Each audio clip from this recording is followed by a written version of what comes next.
for Congress in Maryland's first district. We have Marilyn Pierre, a candidate for the circuit court judge in Montgomery County. Before we get started, I want everyone to go ahead and drop their name and drop where they're joining us from in the chat. We can go ahead and give you a shout out. Again, this is an amazing call. Thank you all so much for being here. And I'm so glad you all are here today. You're staying safe, social distant, wearing your mask. Thank you all so much. And I see one name already.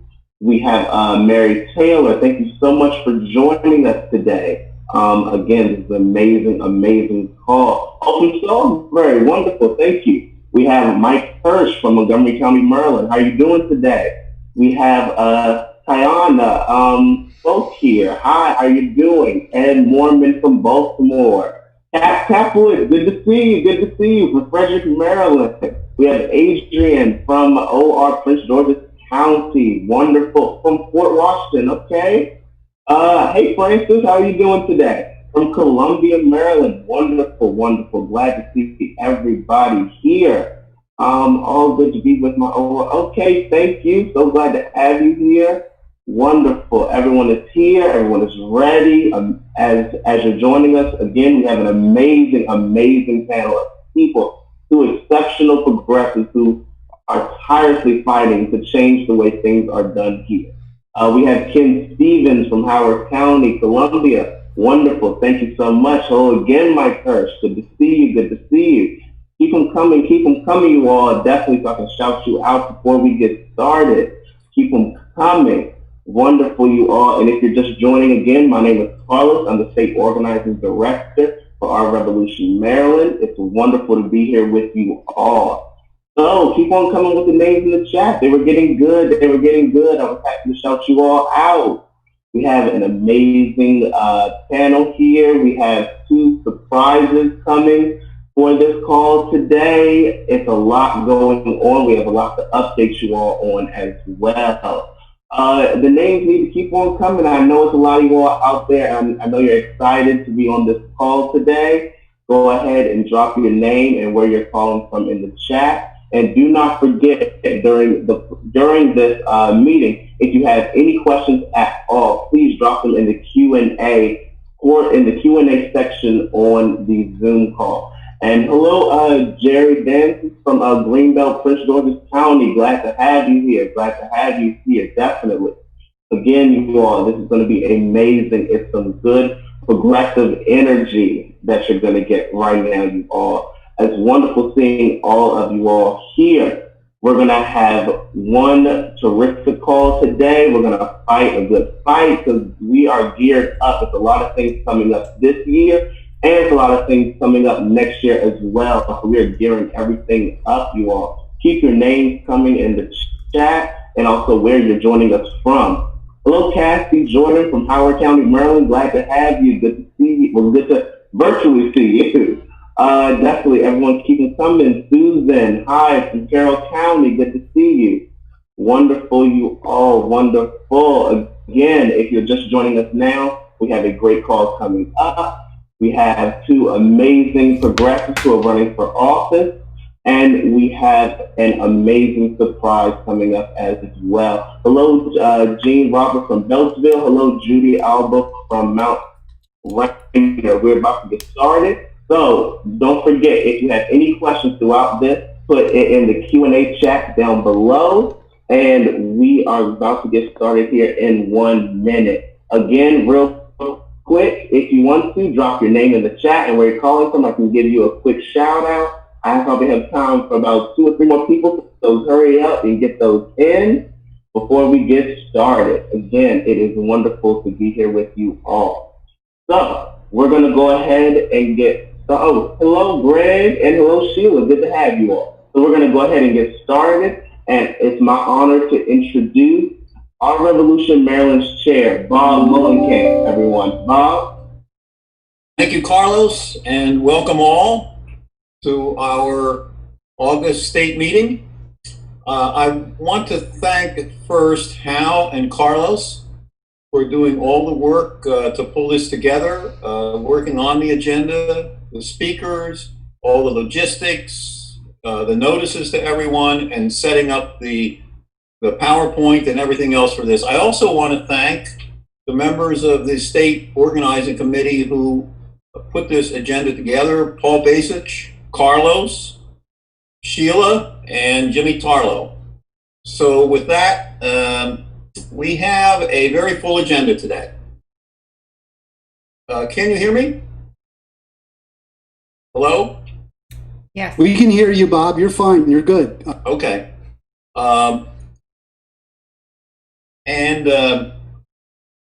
Before we get to the agenda, though, I want to talk for a minute about how the steering committee arrived at this agenda.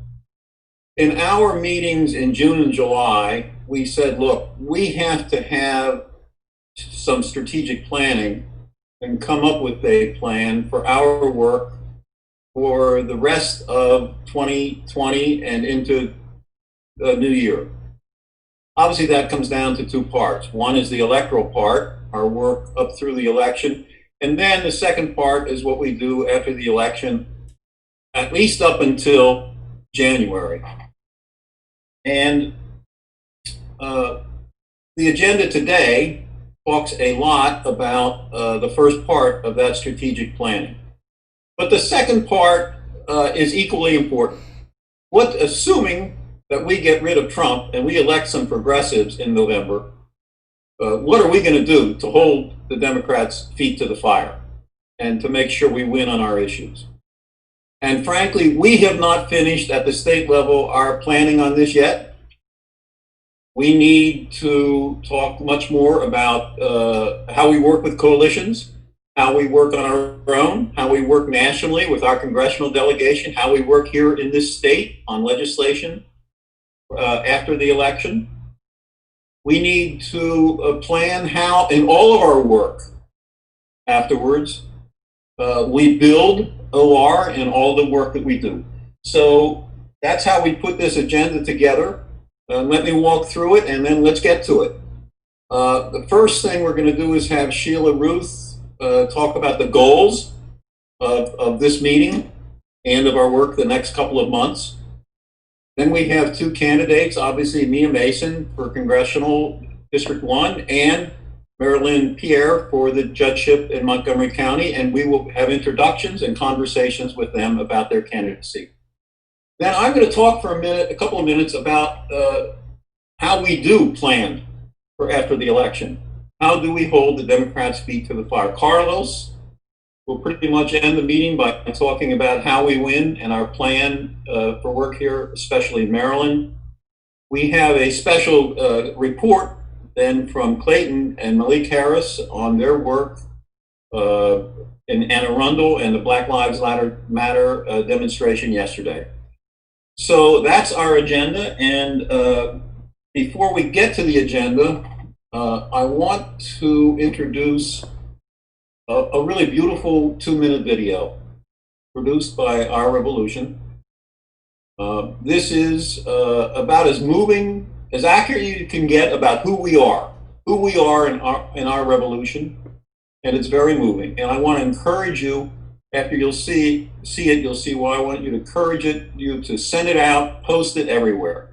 Hal, can you roll the video, please?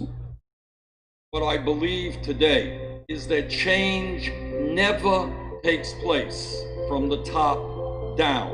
It takes place when people, by the millions, sometimes over decades and sometimes over centuries, determine that the status quo, the world that they see in front of them, is not the world that should be.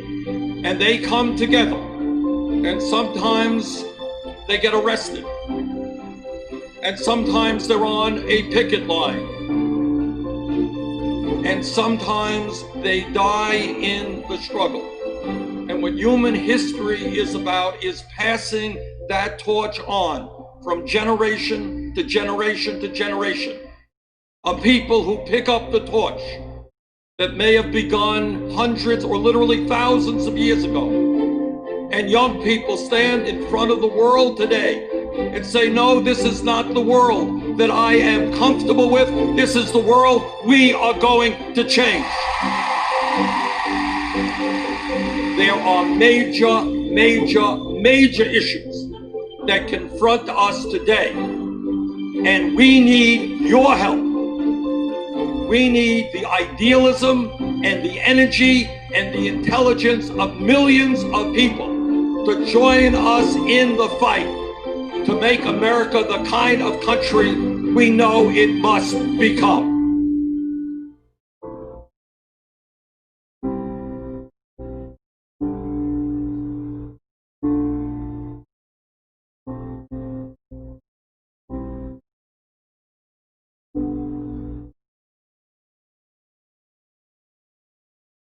So you can see why we'd like to ask you to send this out and post it everywhere. It's a beautiful picture of who we are. Sheila, you want to bring us into the agenda on our goals through November?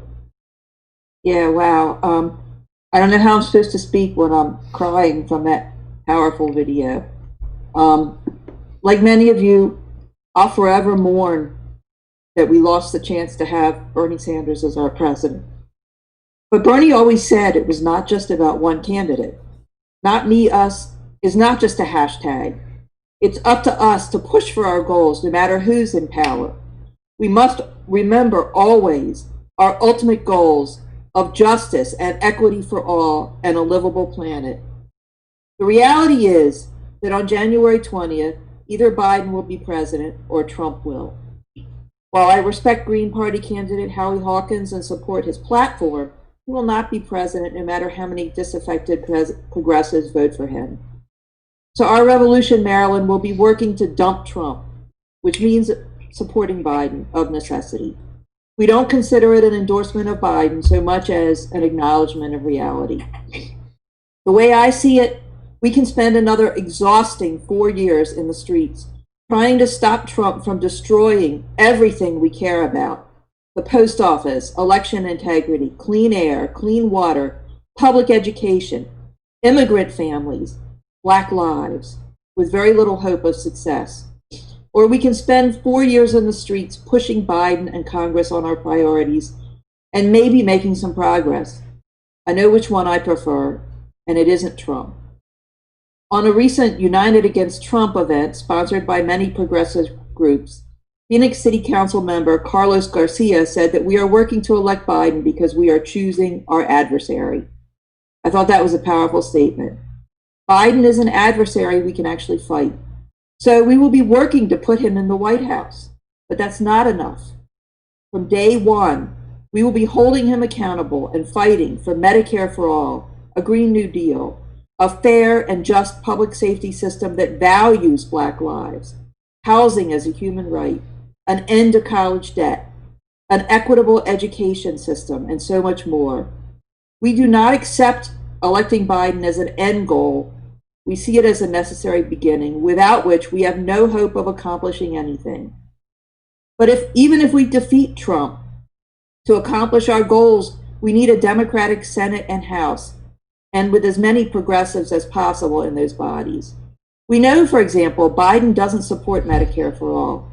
He's refused to say whether he will sign it if it comes to his desk.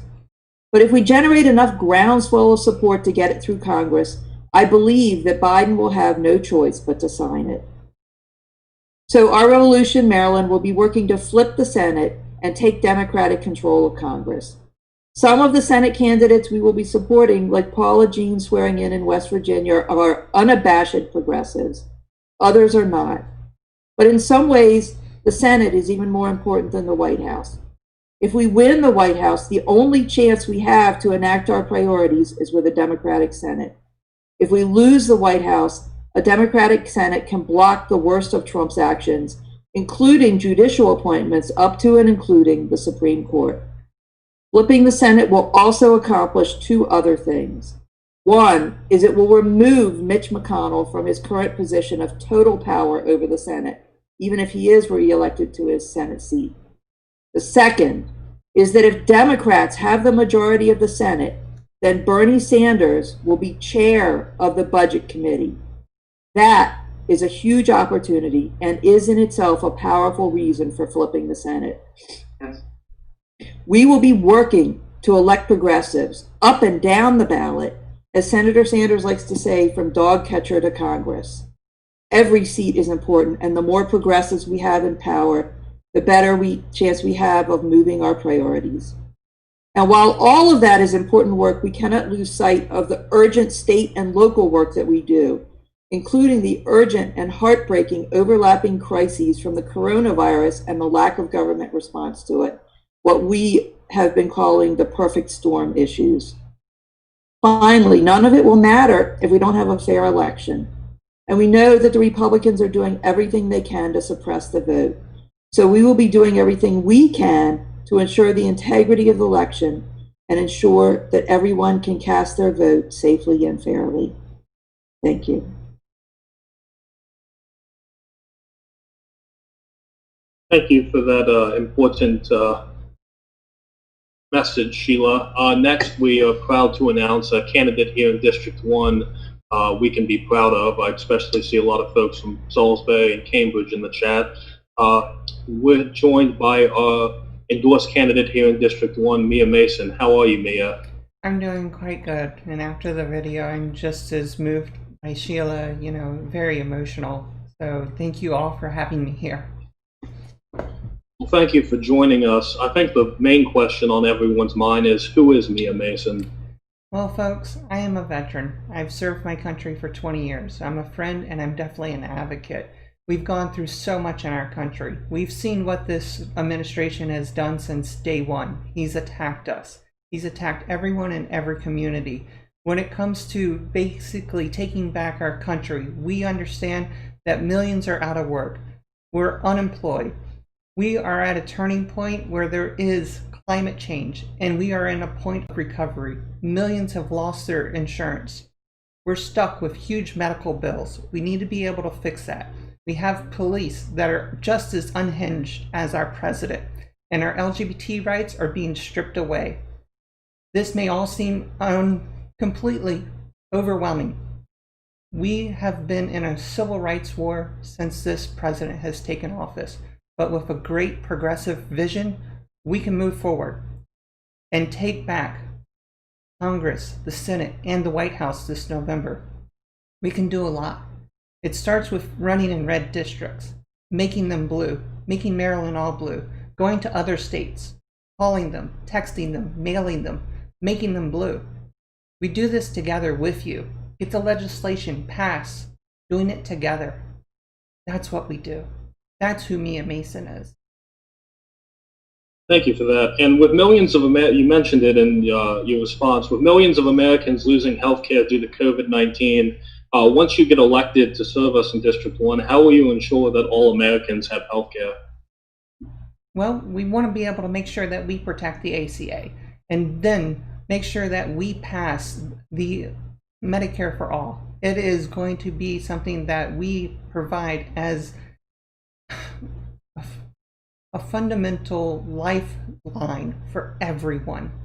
We want to make sure that it is a price point for everyone to be able to have affordable life insurance for the whole family, regardless of your age, disability, so that you can make sure that you have it regardless of if you're employed or not.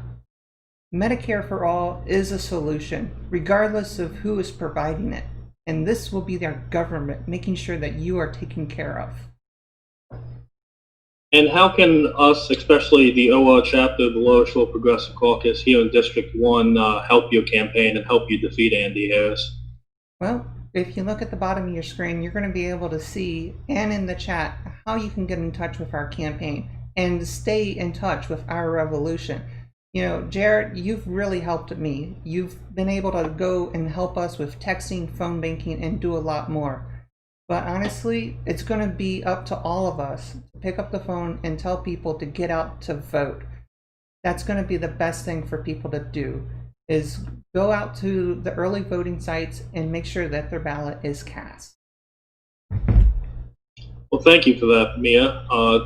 Do we have any questions in the chat? If not, I think we can go ahead and move on, Hal. Well, we have a couple of questions here. One, Mia, first of all, thank you again for joining us. Great to have you here. You're in a conservative district. How do you win? Well, right now we're winning 3-1 right now. We got a lot of mail-in ballots that are already out there, and I tell you, voter turnout is a plus. And I was quite disappointed by the State Board of Elections saying that there's probably only going to be one early voting location per county. So even on election day, there's only going to be a handful of locations. So we really need to make sure that everybody shows up and takes their opportunity to download their ballot and turn it in and get their vote in. Even if they have to drive that extra 2 to 5 miles to get to their high school, that's what's going to be required for them to make sure that their vote counts. Because when a Republican drives by to that high school and they see a long line, they're going to drive off. That's how we're going to win, by making sure that we vote early or put a stamp on it and mail it in. All right, and another issue is the reputation. And I said it's a Republican district. Is the Lower Shore, is the Eastern Shore that conservative, or have the Democrats left behind the folks in that region and ignored the issues that matter? Well, the Lower Shore is very much purple. We've won in several counties, but honestly, our independents have been very persuadable. Up here in the hills in Hartford County, Cecil, and Carroll County, they're the hardest red districts that we need to be able to win. And on the Eastern Shore, we need to be able to make sure that we take care of what matters to them, which is our health care, because they're often left with only one health care provider. So we need to be able to talk to them before their shores get washed away. We do have a question in the Q&A. And by the way, folks who want to ask questions of any of our panelists, please put them in the Q&A. This is from the one of our affinity groups, an ally group, Progressive Democrats of America. Would you be available for an interview on Pacifica Radio in DC? Signal reaches Eastern Shore. I'm going to just answer for you, but tell me if I'm wrong. I think most candidates want to be interviewed, and especially if it reaches that region where they're running. Absolutely. We're even going to be showing up later on September 6th. So, definitely reach out to our campaign manager and our staff. I'll drop that into the chat here shortly. Mia, you have an interview coming up, don't you, on the Lower Shore with Amber, correct? Yes, September 6th. I think that's at around noon. All right, so I think we're now at a point where we can move to our next guest. We do have another candidate we're so excited to talk about and talk to. We do want to again thank candidate Mia Mason, our Revolution Maryland's endorsed candidate for Congress in District 1, and we are just so impressed, and we're really excited to work for her and a phone bank. We put a link in. All our phone banks can be accessed at ourrevolutionmd.com/phone bank. And now I do want to go to our state organizing director, Carlos Childs, for our next guest. Carlos. Cool. Thank you, Hal. Everyone, I'm happy to introduce Montgomery County Circuit Court Judge candidate, and as of today, our Revolution Maryland endorsed Marilyn Pierre. Hi, Marilyn. How are you doing today? Hi, Carlos. I'm fine. You? Wow, this is a really nice surprise. Thank you so much. I am truly grateful. I've been a member of Our Revolution for however many years, and you guys have always been terrific, and I am awed by this gesture. Thank you so very much. The pleasure is all ours. Thank you. So I know everyone would like to know why did you decide to run for this office? And also, what do you bring to the office that you don't see currently represented? Well, I wanted to be a lawyer ever since I was 12 years old. And the reason why I wanted to be a lawyer is because, I joke sometimes that I love to talk, I love to read, and I love to argue. And that's what lawyers do. So ever since I was 12 years old, I heard of Thurgood Marshall, and he became my hero. That was it. There was nothing else I was going to do. I love the practice of law because I love helping people. I represent a lot of people that other lawyers don't find that they want to represent, because I don't do the sexy cases. I get the headlines. I do the cases where somebody's being abused or neglected, and I help that person become the best that they can. And it takes a lot of energy, emotionally, as well as time-wise. And it's really, really fulfilling. I really enjoy doing that. And I've been doing it for 28 years. It's one of those jobs that I really love, but if tomorrow there were no abuse or neglected people and no one needed my services in those areas, I would be very, very happy with that too. After a couple of years of practicing, I realized that the people that I represent were not being treated properly by the judges. And so I tried the best that I could to let the judges see them as people who are being treated with dignity and respect. And I just could not get so many of them to treat them that way. It was so sad because the people that I represent, they're already traumatized. They have already been abused and neglected by people who were supposed to love and protect them. And then they show up in court and ask for help, and they get abused again by the court system. And I just could not live with it. And I said, well, let me try to see what I could do to help. And the way that I thought that I could help was actually being on the bench and educating the people who are abusing my clients. Definitely. Thank you so much. Yeah, we definitely need as many people to run for office on all levels to enact change for people who are basically leaving them out to dry. So I want to also ask you, how can we help you to make sure that you are elected in November? To all of our members watching, what can we do to help you? Well, thank you very much for the question, Carlos. And I just want to say hi to Bob and Hal, and thank you for doing everything that you're doing. And Mia, it was great to listen to you. I wish you the best of luck in your campaign. And Sheila, you did such a great job. And Carlos, you're doing a great job now. And of course, Jared, you did a great job with, with the interview as well. Thank you so much to the participants for paying such close attention. I really appreciate it.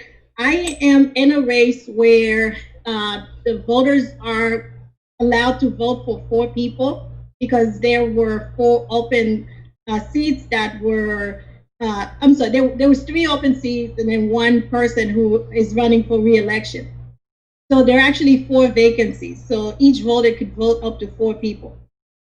The 4 people are people who have been appointed by Governor Hogan to fill those seats, and Governor Hogan reappointed an Ehrlich appointee. So these are all Republican appointed judges. And as I stated before, my main issue really has to do with the importance of treating people with dignity and respect.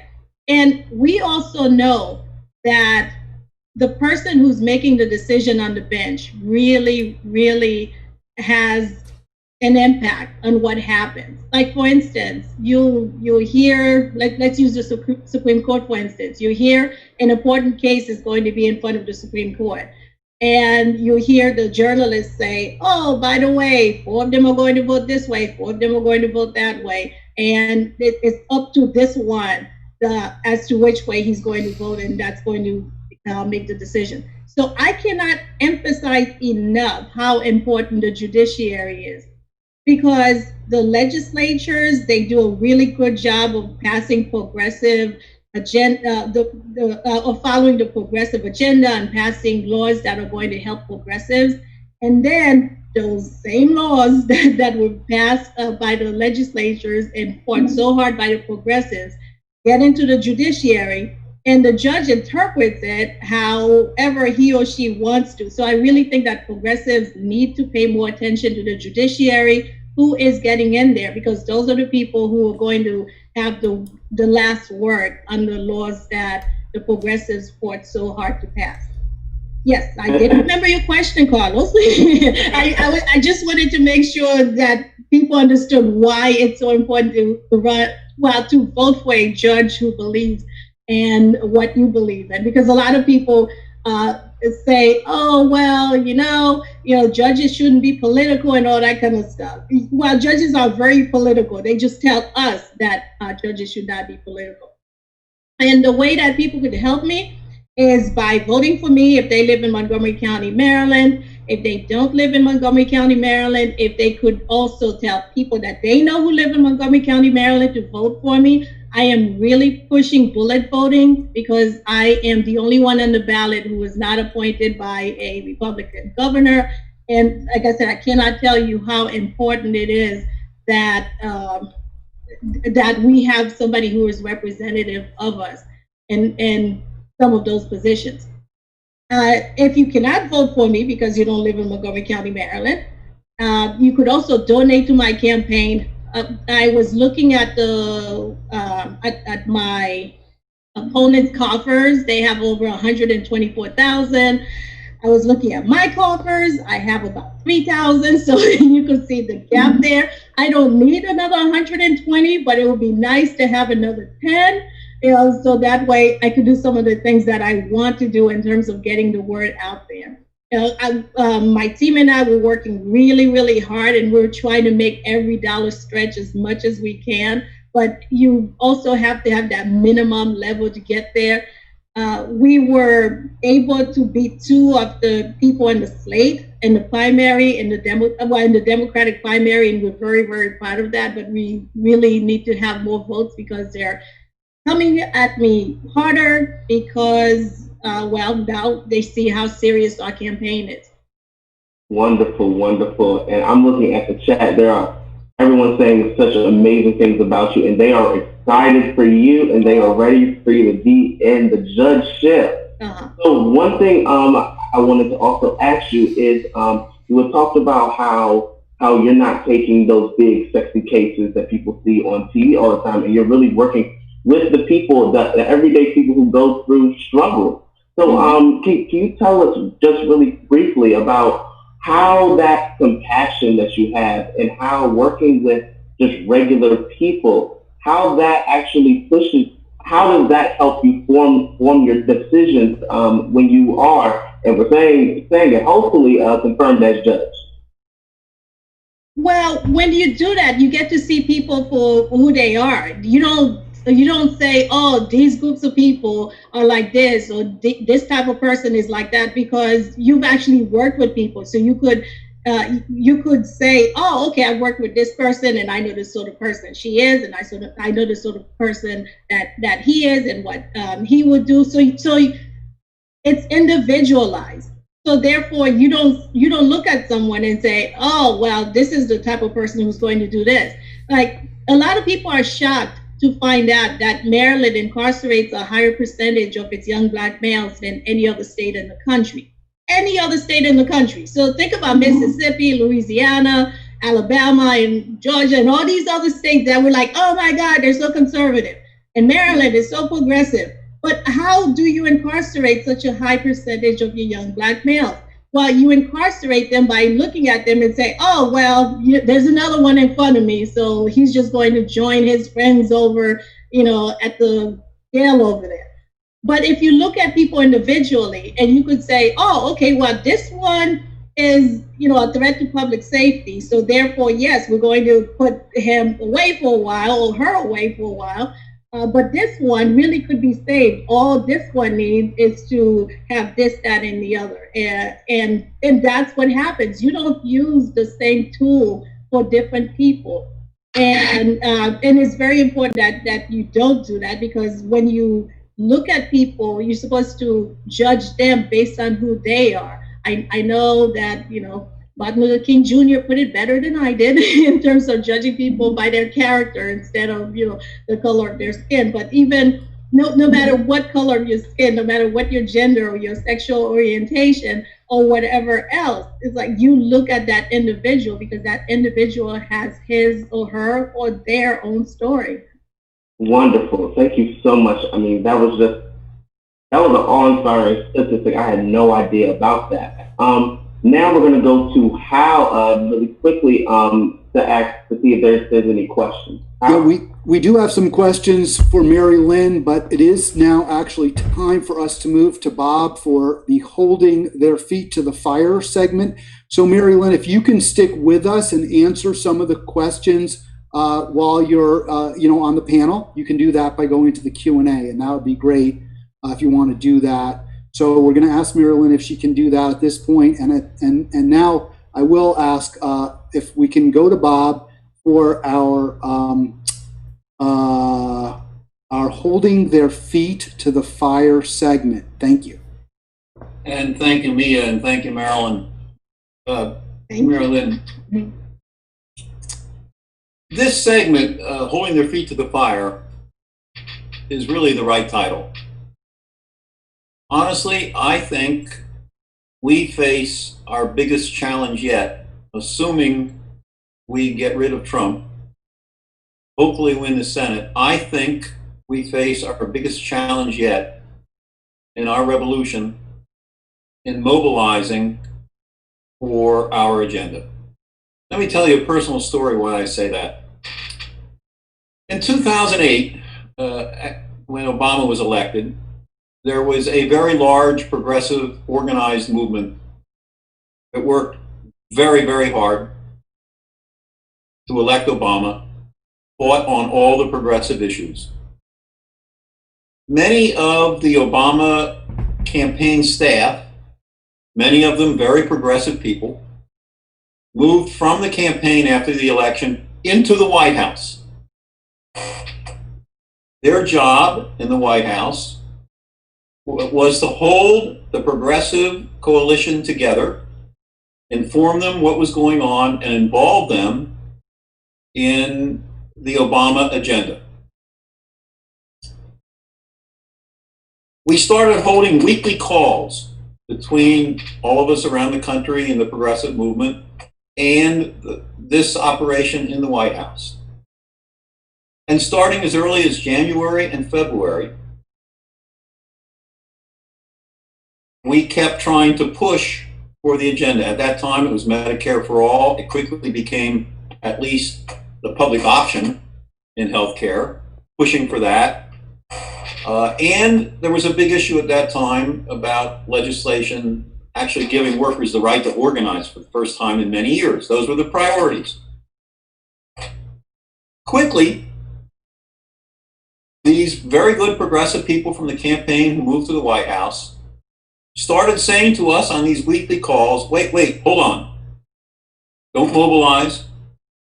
Don't make a lot of noise. Don't start protesting. Don't start visiting offices and making a lot of phone calls. We have a lot of skittish Democrats, and we have some Republicans we can win over. And we don't want to scare them off. We don't want them to think they have to do the right thing because people are pressuring them to do. They're going to do the right thing.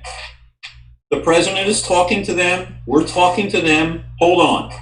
And as the weeks went by, they became months,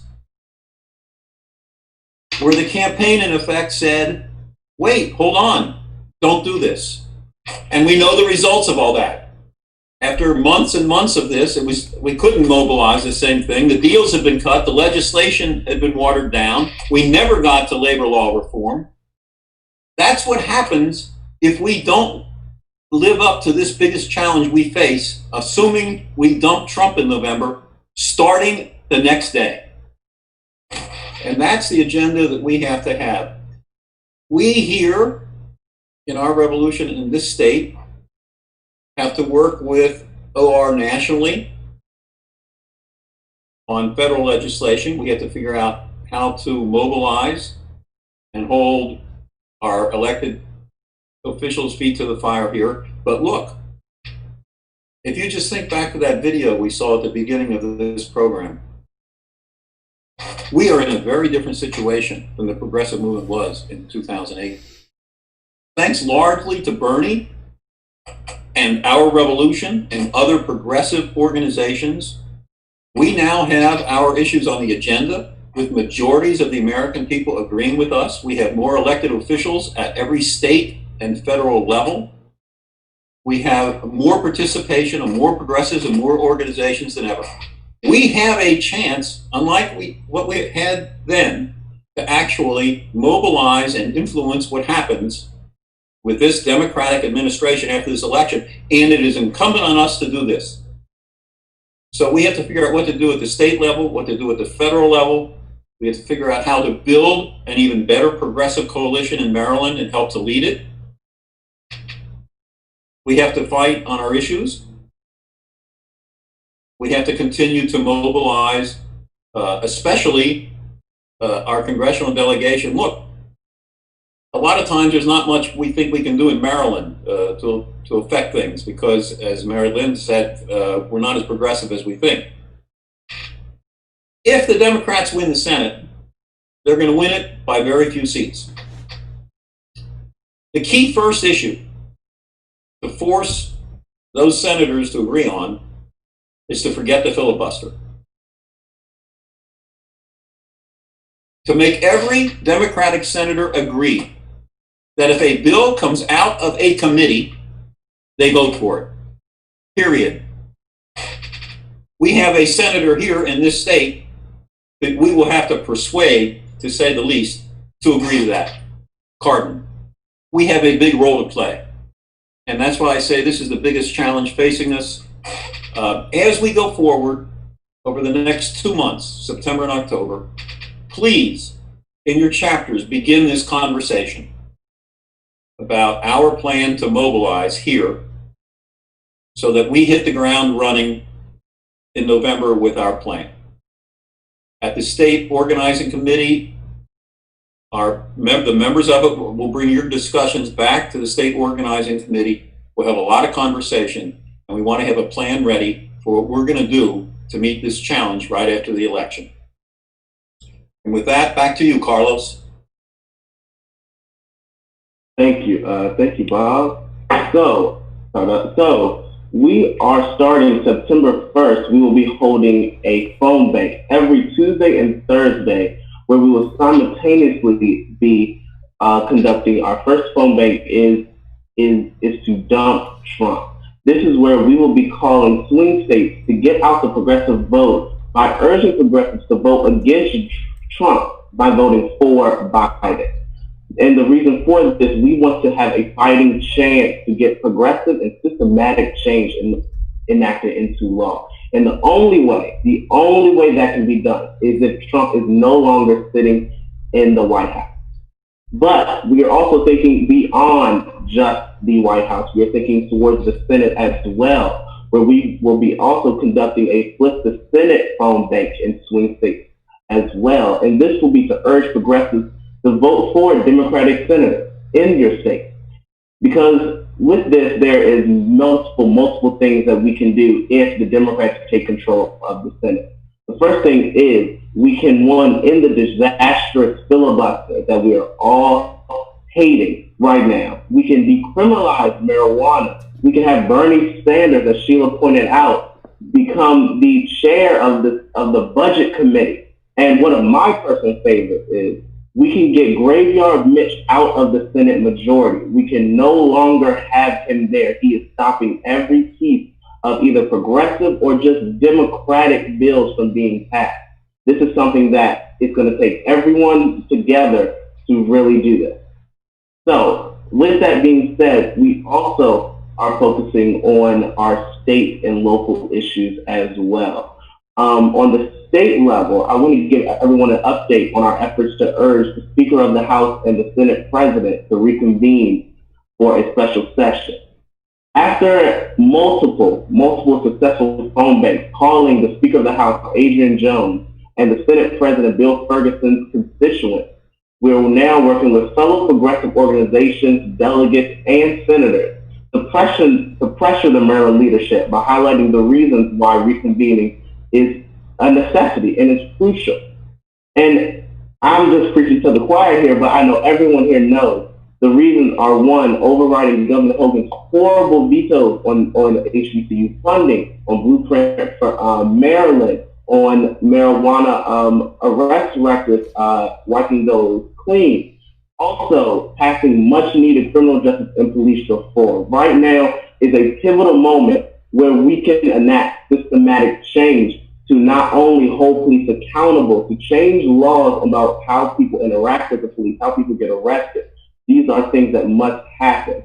We can also enact an eviction ban to stop the thousands of looming evictions right now. There's so many people, whether you're on this call or not on this call, that we are facing right now in this time with the pandemic. And, which is pointed out to me recently, and I didn't even know this, thank you Sheila for pointing this out, stopping the over $300 million in tax loss that we're facing right now, which can only be fixed by a special session. This cannot be fixed in 2021. This can only be fixed. $300 million, sorry about that, thank you. $300 million.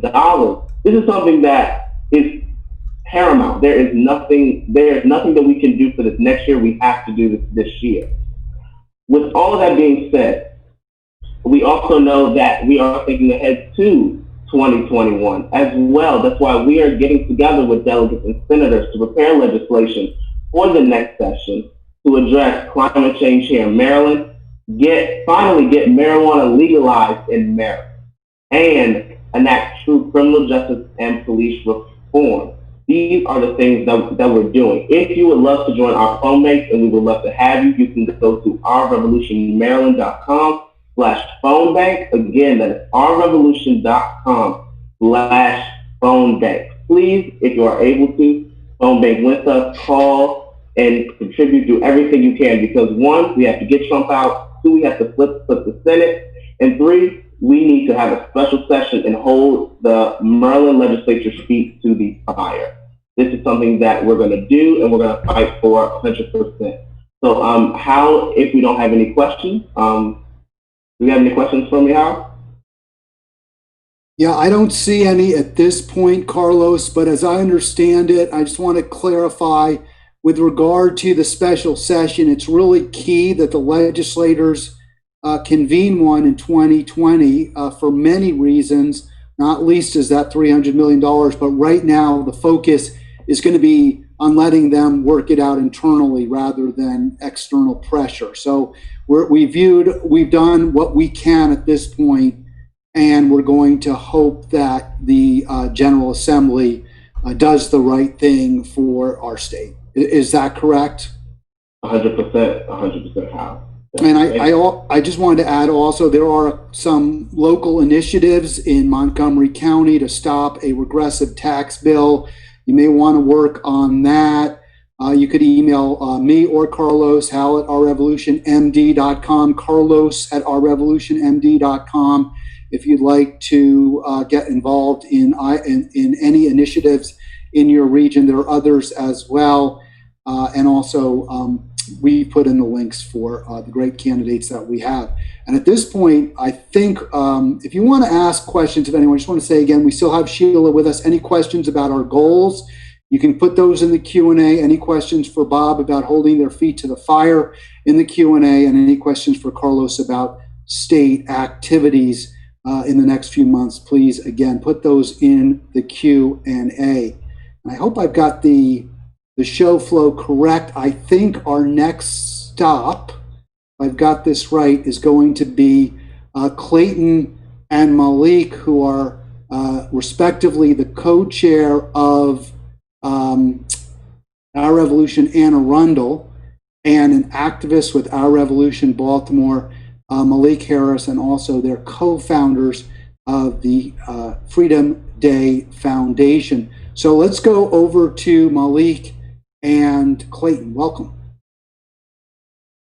Hello. So, it was a very wonderful and hot day in Washington for the March on Washington.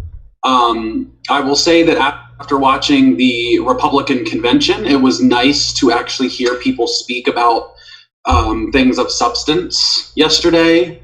It was something that I think we needed. And I will say that the Republican Party and Trump should be absolutely terrified, because the people that came out yesterday, the amount of people, I don't know exactly how many, but I mean, it must have been over 30,000 people were there. And it was a wonderful march to see allies and so many people from around our country coming together to talk about how we have to get Trump out of office. I will say one of the good things about the march are people are talking about the issues that we here at Our Revolution are fighting for. A lot of the speakers were talking about, healthcare. They were talking about education. They were talking about the climate and how it is racial justice issues. I will say that I wish that people would start actually naming some policies. It's one thing I'm seeing missing from a couple of these things. If we're going to talk about healthcare, education, and climate, let's talk about Medicare for all. Let's talk about a Green New Deal. Let's start naming the issues. But I will say that everybody that was there was very pumped up. Everybody, I think, is ready to vote in November. And I think that it's a good indication that we are going to see big voter turnout this year, which is good. So I will say that the march was amazing, and a lot of people came out and they talked about some great things. And I'll hand it over to Malik, and he'll tell you what he thought about the march. So again, like the march in 1963, the march in Washington, this march definitely kind of encompassed the politics of the moment. Like Clayton said, they did touch on certain intersections. It would be nice to see a point in time when they actually delve more into certain things that actually affect our communities at local levels, all the way up to national and everything like that. But what was interesting about this march is it also made apparent and clear the psychological exhaustion of what's being experienced by protesters and by the movement, especially since this march was planned before the shooting of Jacob Blake. And now we have the sharp tension, the imagery, the commentary from the nation between the shooting of Jacob Blake and the murders committed by Kyle Rittenhouse. But what's very important, I think, also, is a speaker mentioned that every death and every victory is symbolic. And to that, I would also say that every vote is also symbolic. So they did touch on voting a lot, and I think that was a really, really important piece. We also, to allude to Bob's holding their feet to the fire, this doesn't stop now. There's a lot of grassroots organizations that led off to different marches after the speakers are done presenting, and I think that was also important. So we have to continue to mobilize. We have to go out, first vote, and then continue to mobilize and continue to enact these policies to progress our communities. So I think it was really awesome. Yeah. Awesome. So we enjoyed the march. We'll just plug something real quick. We have a march that we're planning Labor Day, if anybody wants to come to that. So you can hit up the Freedom Day Foundation Instagram and look at that. And now we will head over to our healthcare shiro, Chrissy Hall, to talk about. Hey, let me just stop you for 1 sec there, Clayton and Malik. If you guys want to put links to the events coming up on Labor Day, please do put those in the chat and the Q&A as well. And we will be sharing those in social media and also in emails to our activists. So that would be great if you could do that now. And now let's, without further ado, go to Chrissy, Clayton's co-chair in Anne Arundel County.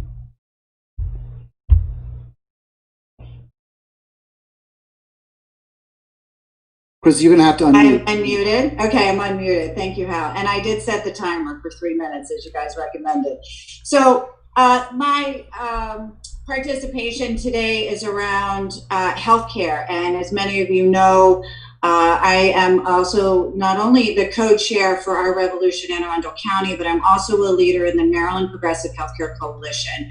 And we have been fighting so hard for Medicare for all. But as Bob said earlier, right now, that's not possible. Right now, we have to actually work to get Biden in office.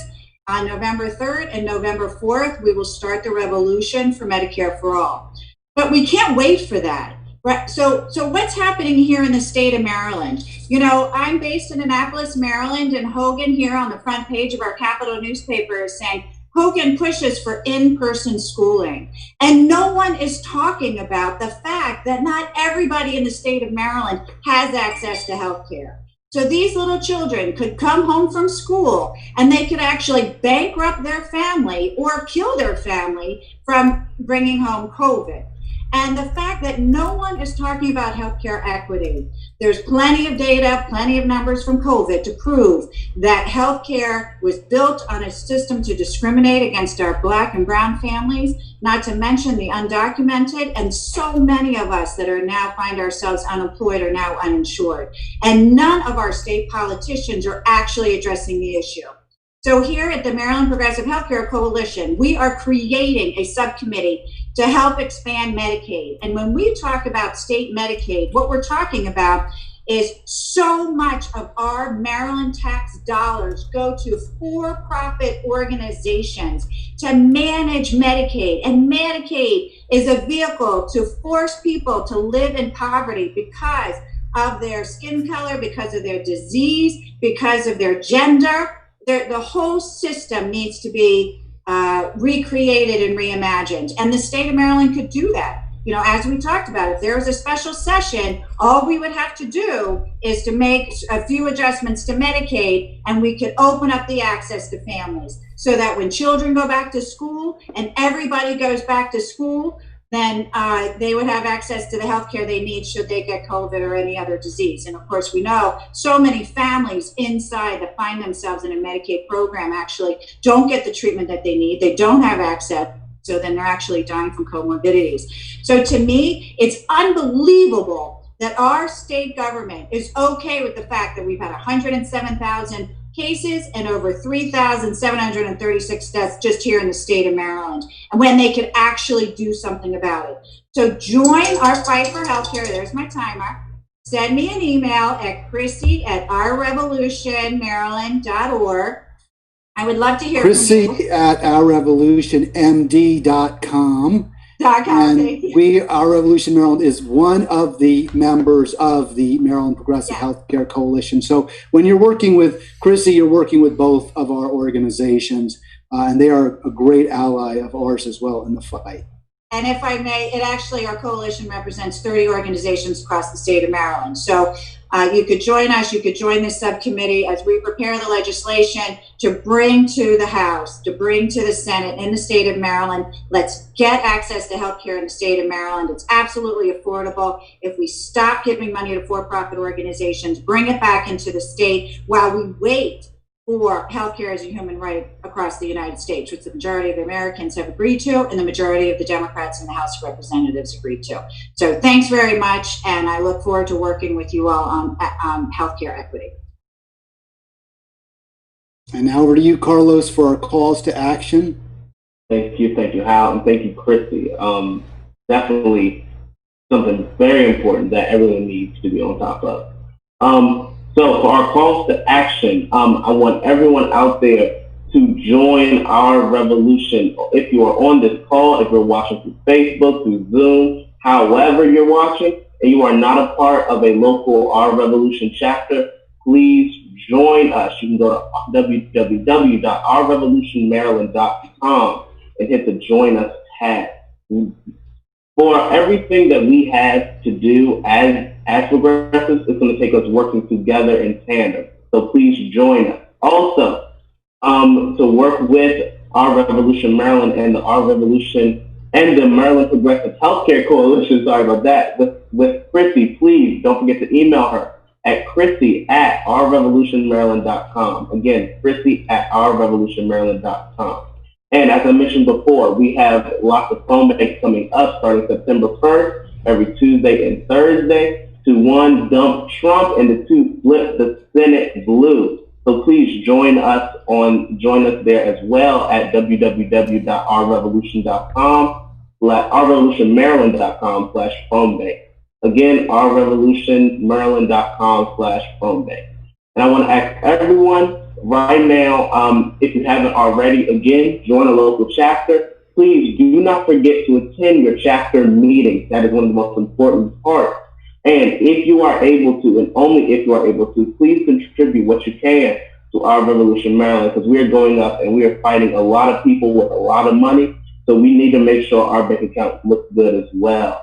And I want everyone watching to please stay safe, wear a mask, and stay socially distant, and please wash your hands. I know doctors will start talking about that, but that's also important, is to wash your hands. We have a lot of work that we need to do as progressives, and we cannot afford to get sick, especially with the healthcare system we have now. So if you all stay safe, we're going to stay safe because we cannot do this without you all. We need each and every one of you all to enact the progressive and systematic change that we need in the state and all throughout the country. Now, back to you, Hal. All right, well, that's just about the end of our meeting, and we brought it in just a few minutes under the wire, so I know no one's too disappointed about getting to the rest of their day, but really exciting meeting. Great to have outstanding candidates that we can support here in Maryland. We want to thank, of course, Mia Mason and Mary Lynn Pierre for joining us. Outstanding interviews by Jared and Carlos. And we will also thank, of course, Bob, our chair for the state, and Sheila. We're so proud of Sheila, to have Sheila, one of our original or very early on chapter leaders, and now in the Maryland General Assembly as a delegate representing District 44B. So that is just a great, great aspect of our organization and some of the influence we have. We have a meeting in 1 month. That'll be 4 weeks from today, September 26th at noon. We'll be sending out more information. We will have surprise guests and surprise activities. So hopefully you'll join us for that. And that is basically it. We will have a Monday call for our revolution, and we'll send out more information about that in the next day or so. We always do end our calls with a little call and response, a little chant that is with, I say, what's the solution? You respond, our revolution. Or when we organize, we win. We've been doing when we organize, we win more. But if I say, what's the solution? You should say, our revolution. If you are muted now, unmute. And so on 3, I will start.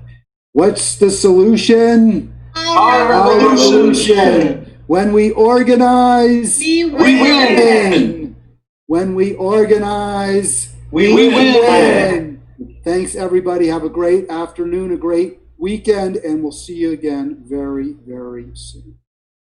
Thank you, Hal. Thank everyone. Thank you, Thank you. Al. Thank you all. Everybody. Great job.